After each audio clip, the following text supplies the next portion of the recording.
भगवान शिव माता पार्वती से कहते हैं, तुलसी पर कौन सी वस्तु चढ़ाने से सभी दुख दूर हो जाते हैं। इस पर माता पार्वती ने पूछा, प्रभु मैंने सुना है कि तुलसी पर कुछ विशेष चीज चढ़ाने से लोगों को गड़ा हुआ खजाना मिलता है और उनकी किस्मत चमक उठती है। मैं यह जानना चाहती हूँ कि ऐसे कौन से पुण्य होते हैं जिनसे यह संभव होता है।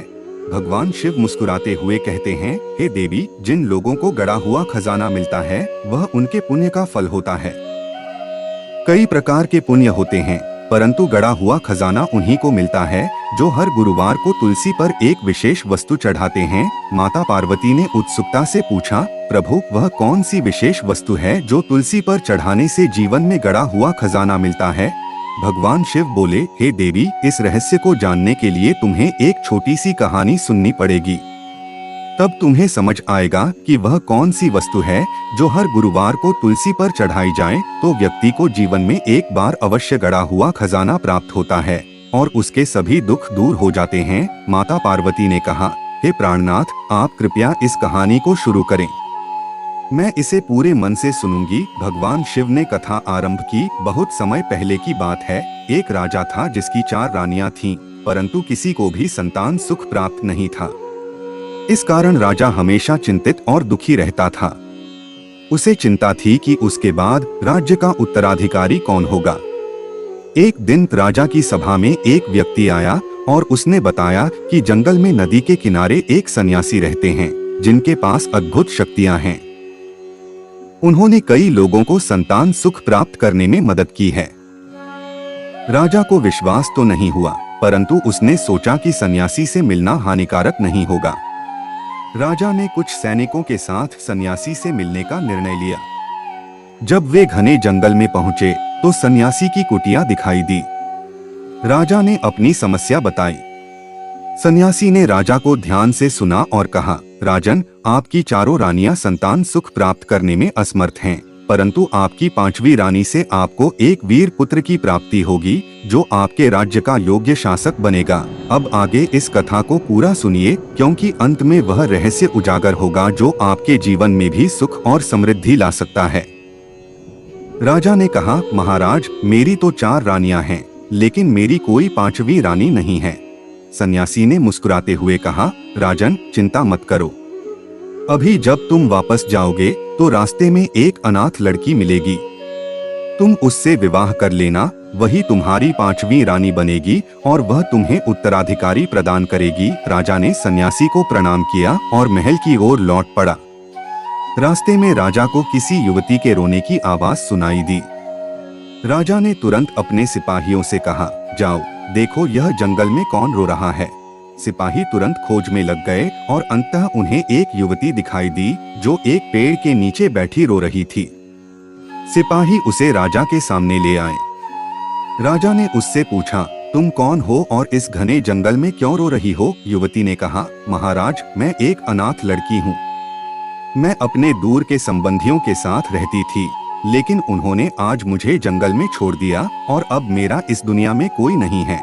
इतना कहकर वह फिर से रोने लगी। राजा ने उसे शांत करते हुए कहा, तुम इतनी सुंदर हो, घबराओ मत। अगर तुम्हें स्वीकार हो तो मैं तुमसे विवाह कर सकता हूँ और तुम्हें अपनी रानी बना सकता हूँ। राजा समझ चुका था कि यही वह लड़की है जिसके बारे में सन्यासी ने बताया था। युवती को कोई आपत्ति नहीं थी। आखिरकार हर लड़की रानी बनने का सपना देखती है। उसने सहमति दे दी और राजा उसे अपने महल में ले आया। उसी दिन राजा ने उससे विवाह कर लिया और उसे अपनी 5वीं रानी बना लिया। इस प्रकार वह अनाथ लड़की अब रानी बन गई। जब राजा ने 5वीं शादी की तो उसकी 4 रानियों को बहुत बुरा लगा और वे जलने लगी। समय बीतने के साथ सन्यासी का कथन सत्य हुआ और 5वीं रानी गर्भवती हो गई। जब 4 रानियों को इसका पता चला तो वे चिंतित हो उठीं। उन्हें लगा कि अगर 5वीं रानी ने संतान को जन्म दिया तो उसका महत्व बढ़ जाएगा। उधर जब राजा को 5वीं रानी के गर्भवती होने का समाचार मिला तो वह बेहद खुश हुआ। उसे महसूस हुआ कि सन्यासी का कथन सच हो रहा है और उसे जल्द ही अपना उत्तराधिकारी मिल जाएगा। राजा अपनी खुशी मना रहा था जबकि शेष 4 रानियों ने मिलकर षड्यंत्र रचा कि वे किसी भी कीमत पर 5वीं रानी की संतान को जीवित नहीं रहने देंगी। साथ ही यह भी सुनिश्चित करेंगी कि राजा को इसकी भनक न लगे। चारों रानियों ने 5वीं रानी की देखभाल का नाटक शुरू कर दिया। जब संतान के जन्म का समय आया तो पहली रानी राजा के पास पहुंची और कहा, महाराज, वह शुभ घड़ी आ गई है जब इस राज्य को राजकुमार मिलेगा। ऐसे शुभ अवसर पर आपको महल से बाहर जाकर दीन दुखियों को दान दक्षिणा देनी चाहिए। राजा को अपनी पहली रानी की बात सही लगी और उसने सेवकों को बुलाकर दान दक्षिणा देने के लिए महल से बाहर जाने का निर्णय लिया। फिर भगवान शिव कहते हैं, चारों रानियां यही चाहती थीं कि जब 5वीं रानी संतान को जन्म दे तो राजा महल में न हो। राजा के जाते ही दूसरी रानी 5वीं रानी के पास आई और बोली, बहन, हम चाहते हैं कि तुम्हारी संतान का जन्म बिना किसी कष्ट के हो, इसलिए तुम ऐसा करो कि धान के कोठे में अपना सिर डालकर बैठ जाओ, इससे तुम्हारी संतान स्वस्थ पैदा होगी। 5वीं रानी बहुत भोली भाली थी और कौन सी माँ अपनी संतान का भला नहीं चाहेगी, इसलिए उसने दूसरी रानी की बात मान ली और धान के कोठे में अपना सिर डालकर बैठ गई। जैसे ही उसने ऐसा किया, उसकी कोख में हलचल हुई और संतान का जन्म हो गया। तीसरी रानी पहले से तैयार खड़ी थी। उसने नवजात पुत्र को उठाया और चौथी रानी को सौंप दिया।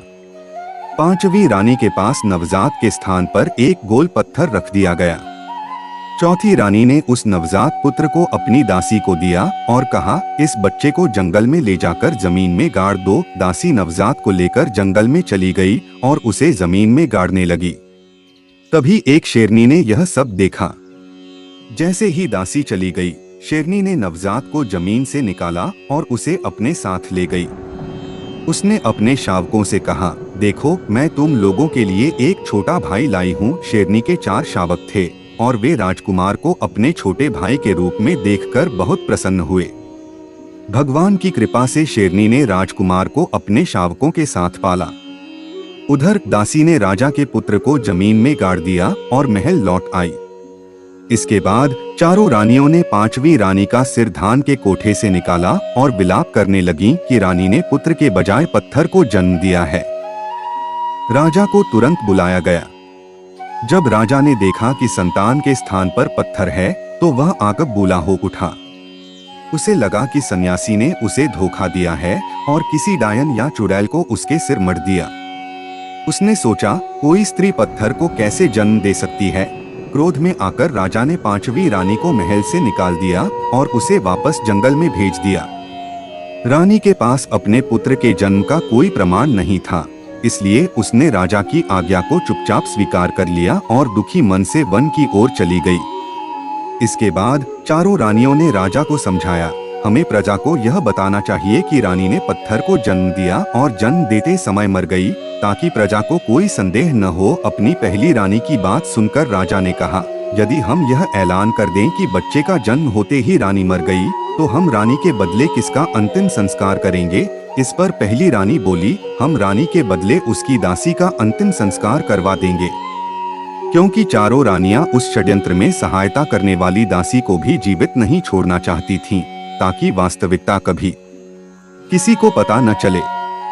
चारों रानियों ने षड्यंत्र के तहत दासी का शव रानी के स्थान पर रख दिया और धूमधाम से उसका अंतिम संस्कार करवा दिया। उधर शेरनी राजकुमार का पालन पोषण कर रही थी और इधर जिसे राजा ने जंगल में छोड़ दिया था, वह 5वीं रानी दर-दर की ठोकरें खाती फिर रही थी। तभी उसकी मुलाकात एक संत से हुई। संत ने रानी से कहा, तुम हर गुरुवार को तुलसी में एक विशेष वस्तु चढ़ाना शुरू कर दो। इससे तुम्हें जीवन में एक बार अवश्य धन प्राप्त होगा और तुम्हारा पुत्र भी तुम्हारे पास लौट आएगा। लेकिन ध्यान रखना, जब तक तुम्हें गड़ा हुआ खजाना और तुम्हारा पुत्र वापस नहीं मिल जाते, तब तक किसी को यह राज मत बताना कि तुम तुलसी में क्या चढ़ाती हो। यदि तुमने पहले ही किसी को यह गुप्त राज बता दिया तो तुम्हें खजाना कभी नहीं मिलेगा। संत की बात मानकर 5वीं रानी गरीबी में अपना समय बिताने लगी और हर गुरुवार को तुलसी में वह विशेष वस्तु चढ़ाने लगी जो संत ने उसे बताई थी। उधर 5वीं रानी तुलसी की पूजा में लगी हुई थी और इधर राजकुमार धीरे धीरे बड़ा होकर एक सुंदर युवक बन गया। शेरनी के शावक भी अब बलशाली शेर बन चुके थे। एक दिन राजकुमार ने अपनी शेरनी माँ से कहा, माँ, मुझे एक धनुष बाण दिला दो ताकि मैं पूरे परिवार के लिए शिकार कर सकूं। शेरनी राजकुमार के लिए धनुष बाण बनवाने एक लोहार के पास गई। लोहार ने एक बहुत बड़ा और भारी धनुष बाण बना दिया, जिसे शेरनी ने राजकुमार को दे दिया।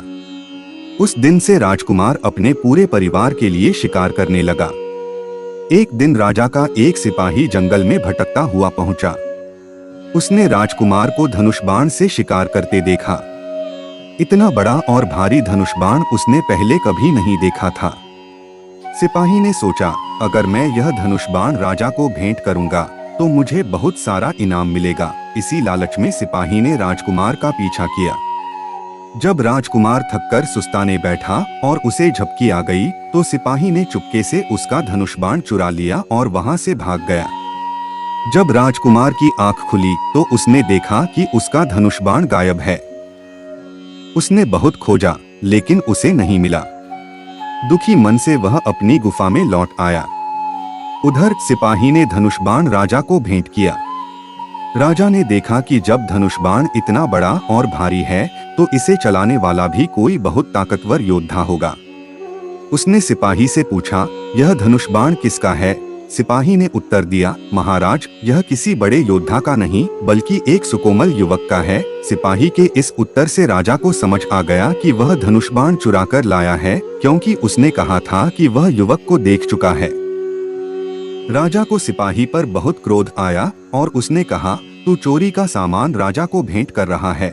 साथ ही राजा को यह जानने की जिज्ञासा हुई कि वह युवक कौन है और कैसा दिखता है जिसका यह धनुष बाण है।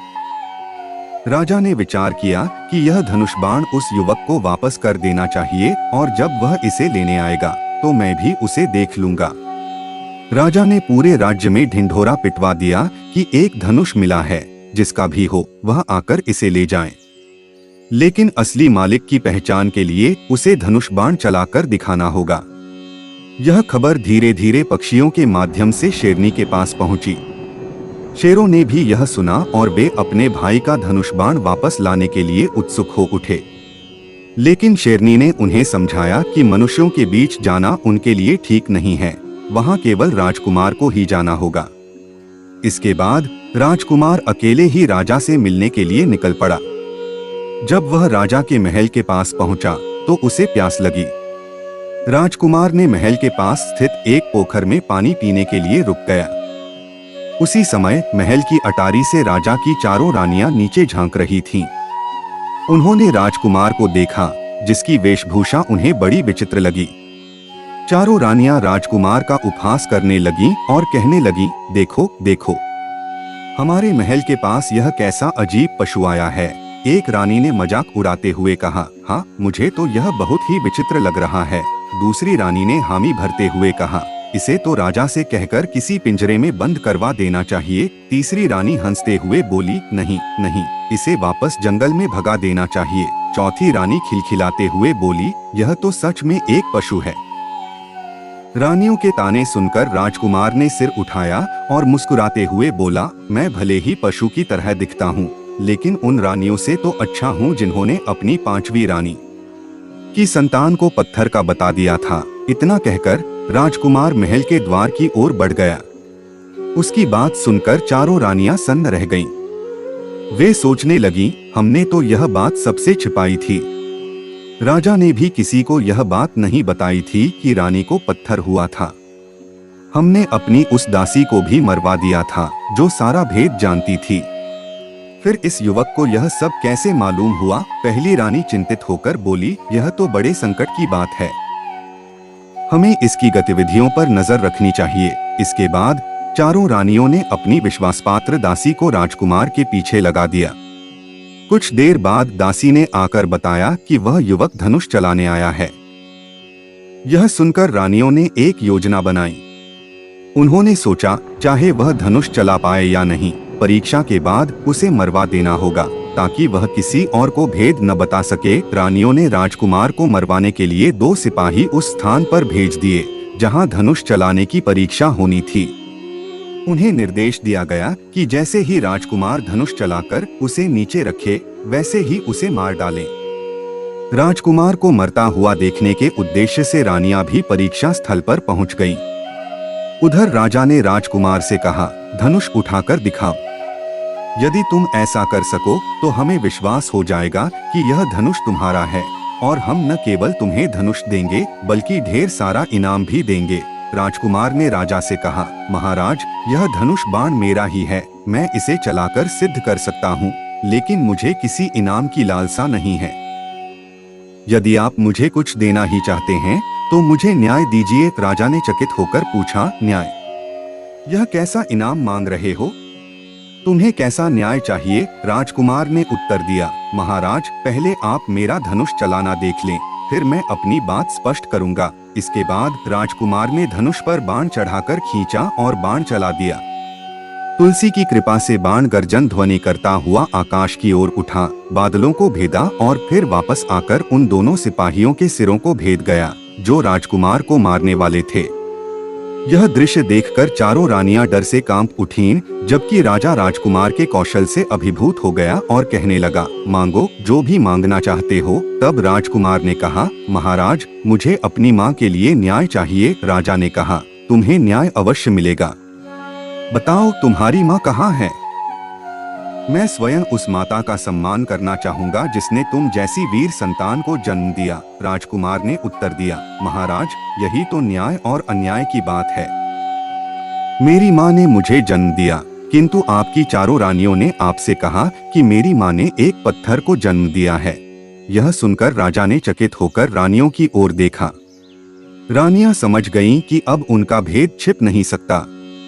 तभी शेरनी अपने 4 शेरों के साथ वहां आ गई और रानियों को घेर लिया। थर-थर कांपती हुई रानियों ने राजा के सामने सच्चाई उगल दी। जब राजा ने अपनी चारों रानियों की करतूत सुनी तो वह अवाक रह गया। उसने तुरंत आदेश दिया कि चारों रानियों के सिर मुंडवाकर उन्हें राज्य से बाहर निकाल दिया जाए। सिपाहियों ने रानियों को बंदी बना लिया, उनके सिर मुंडवाए और उन्हें राज्य से बाहर निकाल दिया। इसके बाद राजा ने राजकुमार की मां की खोज के लिए सिपाही भेजे। अगले दिन 5वीं रानी एक घने जंगल में मिली, जहां वह एक झोपड़ी बनाकर तुलसी की पूजा कर रही थी। राजा ने राजकुमार से कहा, पुत्र, मैंने अपनी रानियों के बहकावे में आकर तुम्हारी मां के साथ घोर अन्याय किया है। ऐसे अन्याय करने वाले राजा को राजा बने रहने का कोई अधिकार नहीं है। आज मैं तुम्हें राजा घोषित करता हूँ। फिर राजा ने राजकुमार को अपना राजसिंहासन सौंप दिया। भगवान शिव कहते हैं कि इधर राजकुमार राजा बन गया और उधर 5वीं रानी ने अपने पति और पुत्र से कहा, आज मध्य रात्रि में तुलसी माता ने मुझे सपना दिया। उन्होंने कहा कि तुमने हर गुरुवार को मुझ पर दूध चढ़ाया है और जो भी मुझे गुरुवार के दिन दूध में मिश्री मिलाकर अर्पित करता है उसे अपने जीवन में एक बार गड़ा हुआ धन अवश्य मिलता है। तुलसी माता ने आगे कहा, अब तुम एक काम करो, एक पेड़ के नीचे जहाँ हमेशा नमी रहती है, चाहे कितनी भी धूप क्यों न पड़े, वहाँ खजाना गड़ा हुआ है। उस खजाने को निकालो और उसे अपने पुत्र को देकर राज्य की भलाई के कार्य करो। राजकुमार ने उस स्थान को खोदकर खजाना निकाला और उसे प्रजा की भलाई के कार्यों में लगाया। वह अपने माता पिता के साथ सुख शांति से रहने लगा। एक दिन राजा ने राजकुमार से पूछा, तुम्हें यह सच्चाई कैसे पता चली? इस पर राजकुमार ने बताया कि यह बात उसे उसकी शेरनी माँ ने बताई थी, लेकिन उसने यह भी कहा था कि उचित समय आने पर ही इस बात को प्रकट करना चाहिए ताकि राजा को विश्वास हो सके। यह सुनकर राजा बहुत प्रसन्न हुआ और उसने शेरनी और उसके पुत्रों का धन्यवाद किया। राजकुमार ने भी अपनी शेरनी माँ और शेर भाइयों की सुरक्षा के लिए उस जंगल में शिकार पर रोक लगा दी। अब कोई भी उस जंगल में किसी जानवर का शिकार नहीं करेगा। इस प्रकार राजकुमार न्यायपूर्वक राज्य करने लगा। भगवान शिव कहते हैं कि जो भी स्त्री या पुरुष हर गुरुवार को तुलसी पर दूध में मिश्री मिलाकर अर्पित करता है उसे अपने जीवन में एक बार गड़ा हुआ धन अवश्य मिलता है। उसकी संतान का कभी अपहरण नहीं होता और खोई हुई संतान व खोया हुआ धन भी वापस मिल जाता है। उसकी कोई भी खोई हुई चीज भी लौट आती है। सुनने के बाद माता पार्वती कहती हैं, हे प्रभु, वास्तव में आज की कहानी ज्ञानवर्धक थी। जो भी इस कथा को सुनकर हर गुरुवार को तुलसी पर दूध अर्पित करेगा उसके जीवन में धन की कमी नहीं रहेगी और संतान कभी लापता नहीं होगी। हर गुरुवार को माता तुलसी पर दूध अवश्य चढ़ाएं ताकि आपको भी धन प्राप्त हो सके। इसके बाद ब्रह्मा वैवर्त पुराण में वर्णित एक प्रसंग का उल्लेख करते हुए नारद मुनि भगवान श्री कृष्ण के पास आते हैं और पूछते हैं, हे प्रभु, तुलसी भगवान नारायण की प्रिय हैं, इसलिए ये परम पवित्र हैं। लेकिन इनकी पूजा का क्या विधान है? किस स्तोत्र से इनकी स्तुति करनी चाहिए? भगवान श्री कृष्ण ने नारद जी को तुलसी के पूजन का महत्व और नित्य तुलसी के सामने बोले जाने वाले महामंत्र के बारे में बताया। श्री कृष्ण कहते हैं, जो भी स्त्री नित्य तुलसी के समक्ष इस मंत्र का उच्चारण करेगी वह सौभाग्यशाली बनेगी, और जो भी पुरुष ऐसा करेगा उसे अक्षय धन की प्राप्ति होगी। जिस घर में नित्य तुलसी की पूजा होगी वहाँ साक्षात लक्ष्मी का वास होगा। तुलसी का यह मंत्र मंत्रराज कल्पतरु है जो सभी फलों को प्रदान करने वाला है। अतः जो भी तुलसी के सामने इस मंत्र का उच्चारण करेगा उसे संपूर्ण सिद्धियां प्राप्त होंगी। श्री कृष्ण बताते हैं कि सबसे पहले तुलसी की पूजा भगवान श्री हरि विष्णु द्वारा की गई थी, जिन्होंने घी के दीपक, धूप, सिंदूर, चंदन, नए वस्त्र और पुष्पों से तुलसी की पूजा की। श्री कृष्ण कहते हैं, जो भी मनुष्य तुलसी का पूजन करेगा उसके सभी जन्मों के पाप नष्ट हो जाएंगे और वह सुख समृद्धि को प्राप्त करेगा। तुलसी के नित्य पूजन और मंत्र जाप से व्यक्ति सभी प्रकार के पापों से मुक्त होकर गोलोक में जाता है। जो कार्तिक महीने में श्री हरि विष्णु को तुलसी पत्र अर्पण करता है उसे 10,000 गौ के दान का पुण्य मिलता है। उन्होंने आगे कहा, तुलसी के पूजन से जिसे पत्नी नहीं हो उसे पत्नी मिल जाती है, जिसे संतान नहीं हो वह पुत्रवान बन जाता है, रोगी व्यक्ति रोगों से मुक्त हो जाता है और भयभीत व्यक्ति निर्भय हो जाता है। यहाँ तक कि पापी भी सभी पापों से मुक्त हो जाता है। इस प्रकार भगवान श्री कृष्ण ने नारद मुनि को तुलसी का महत्व बताया। आइए जानते हैं तुलसी से जुड़ी महत्वपूर्ण बातें और भगवान श्री कृष्ण द्वारा बताए गए उस महामंत्र के बारे में। शास्त्रों के अनुसार तुलसी को जन्म से मृत्यु तक उपयोगी माना गया है। घर में तुलसी का पौधा होने से वातावरण शुद्ध होता है और सकारात्मक ऊर्जा का संचार होता है। तुलसी का पौधा न केवल घर की हवा को शुद्ध करता है बल्कि कई प्रकार के वास्तु दोष भी समाप्त करता है। वास्तुशास्त्र के अनुसार तुलसी का पौधा सही दिशा में होना आवश्यक है। यदि इसे गलत दिशा में लगाया जाए तो यह कई दोष उत्पन्न कर सकता है और धीरे धीरे सूखने लगता है, जिससे घर में समस्याएं खड़ी हो जाती हैं। तुलसी का पौधा हमेशा पूर्व या उत्तर दिशा में लगाना चाहिए। दक्षिण दिशा में इसे रखने से नकारात्मक ऊर्जा आती है, जिससे पौधा जल्दी सूख जाता है और घर में दुख का माहौल बना रहता है। महिलाओं को ऐसी स्थिति में तुलसी को जल नहीं देना चाहिए। अक्सर महिलाएं स्नान के बाद खुले बालों से तुलसी को जल देती हैं, लेकिन शास्त्रों में इसे अनुचित माना गया है। तुलसी को भगवान से सदा सुहागिन रहने का वरदान मिला है, इसलिए सौभाग्य में वृद्धि के लिए महिलाओं को अपने बाल बांधकर और मांग में सिंदूर भरकर ही तुलसी को जल अर्पित करना चाहिए। तुलसी को जल अर्पित करते समय कुछ महत्वपूर्ण बातों का ध्यान रखें। 1. तुलसी के आसपास जूते, चप्पल, झाड़ू या कचरा नहीं रखना चाहिए, इससे तुलसी का अपमान होता है। 2. जिस गमले में तुलसी का पौधा लगा हो उसमें अन्य पौधे नहीं लगाना चाहिए। तुलसी के पौधे को दूध मिला हुआ जल चढ़ाने से यह सदा हरी भरी रहती है और घर में सुख समृद्धि बनी रहती है। कई बार लोग शाम के समय तुलसी के पास दीपक जलाते समय जल भी चढ़ाते हैं, लेकिन ऐसा करना अशुभ माना जाता है। शाम के समय तुलसी को जल नहीं चढ़ाना चाहिए और उसे स्पर्श भी नहीं करना चाहिए। दीपक लगाते समय दीपक के नीचे थोड़े चावल के दाने अवश्य रखें, इससे घर में सुख समृद्धि बनी रहती है। शास्त्र के अनुसार तुलसी के पास जल से भरा हुआ पात्र कभी नहीं रखना चाहिए। तुलसी का पौधा ऐसी जगह पर नहीं लगाना चाहिए जहां गंदगी हो। कई लोग अनजाने में तुलसी को नाले के पास या कपड़े और बर्तन धोने के स्थान पर लगा देते हैं, जिससे गंदा पानी पौधे पर गिरता है और यह मां तुलसी का अपमान होता है। तुलसी के पौधे को हमेशा पवित्र और स्वच्छ वातावरण में रखें। भगवान श्री कृष्ण के अनुसार तुलसी के सामने बोलने वाला महामंत्र इस प्रकार है: लक्ष्मी बीज से श्रीम, माया बीज से ह्रीम, काम बीज से क्लीम और वाणी बीज से ऐम। इन बीजों का उच्चारण करके इस मंत्र का जाप नित्य तुलसी के सामने करें। इस मंत्र का जाप करने से हर प्रकार के कार्य में सफलता मिलती है। स्त्रियों को नित्य तुलसी को जल चढ़ाते समय इस मंत्र का जाप करना चाहिए। इसका जाप करने मात्र से घर से सारी नकारात्मक ऊर्जा का नाश होता है और सुख समृद्धि बनी रहती है। इस प्रकार तुलसी मैया की पूजा करने से हमें मां लक्ष्मी का आशीर्वाद प्राप्त होता है। इतना कहकर भगवान शिव इस कहानी को समाप्त करते हैं। अगर बोलते समय कोई त्रुटि हुई हो तो मैं क्षमा चाहता हूँ। उम्मीद है आपको यह वीडियो अच्छी लगी होगी।